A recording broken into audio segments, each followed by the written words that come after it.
Derivative of a product. H of x is equals to f of x times g of x. To find that, h prime of x is equals to f of x, then times the g prime of x plus g of x times the f prime of x. Like for example, we have h of x is equals to 4x cubed plus 1 times 5x minus 9. Okay. To find the h prime of x, okay, we have to write f of x. This is our f of x, and this one is our g of x.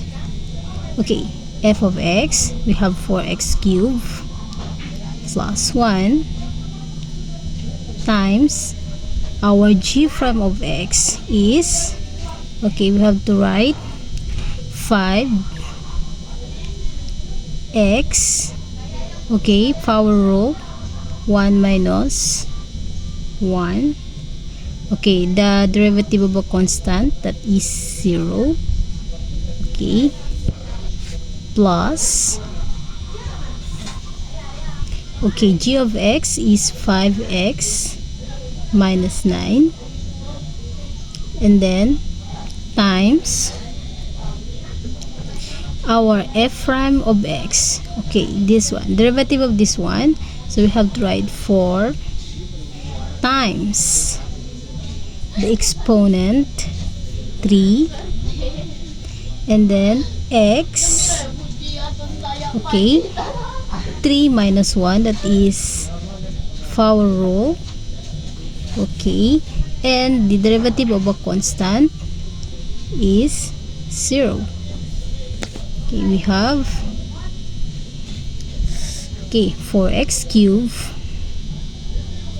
plus 1 times, okay, this one will become 5x 1 minus 1, okay, x raised to 1 minus 1, that is x raised to 0, okay, that will become 5x raised to 0, okay, then plus 5x minus 9,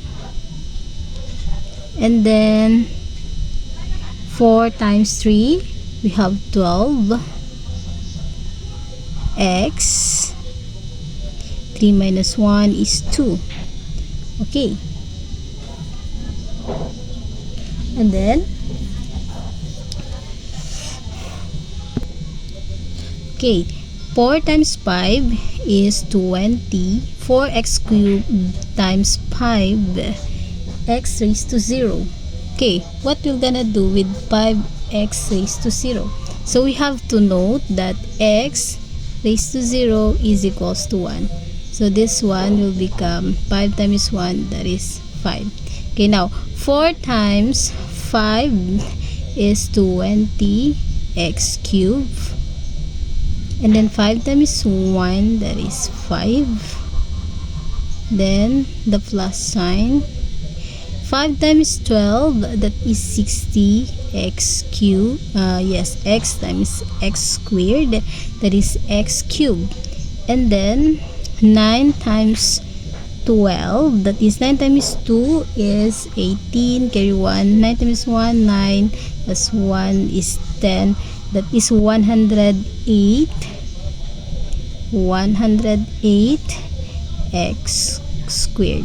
Now you have to solve, okay, since we have 2x cubed, so that means we should add this to 60 plus 20, that is 80x cubed, and then followed by 108 x squared plus 5. Okay, now we have our h prime of x is equals to 80 x cubed plus 108 squared plus 5. Okay, Thank you. That's all.